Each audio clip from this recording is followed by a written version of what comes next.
আজকে তোমাদেরকে আমি একটা জিনিস দেখাতে চাই। দাঁড়াও, আগে একটু বসে নি। আমি তো ভীষণ এক্সাইটেড এই জিনিসটা দেখানোর জন্য। তো আমি দুর্গাপুজোর মধ্যে জি বাংলার একটা শো প্রমোট করতে গেছিলাম, সেখানটা থেকে আমাকে এই জিনিসগুলো দেওয়া হয়েছে। এর মধ্যে কি কি আছে চলো আমরা দেখে নিই। মানে আমি কিন্তু খুব এক্সাইটেড তোমাদেরকে দেখানোর জন্য। তো ফার্স্টেই একটা চায়না ফ্যান, আমি জানি না এটাকে ঠিক কি বলে। তো এটা কিন্তু মিনি ভার্সন, মানে একদম ছোট যেটা সেটা, বাট বাট এটা প্রচণ্ড হাওয়া হয়।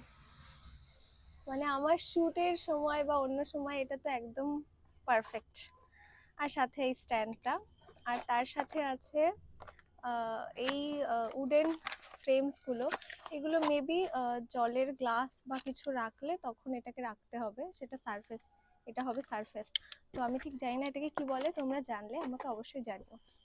আর last but not the least, এই জিনিসটা কোথা দিয়ে খুলবো, এটা হয়তো তোমরা গেস করতে পারবে যে এটা কি। এটা হচ্ছে একটা কফি মাগ, যেটায় জি বাংলা লেখা আছে। মানে এটা আমার কাছে একটা মেমেন্টোর মতো, মানে এটা আমার বেশ পছন্দ হয়েছে। টাটা।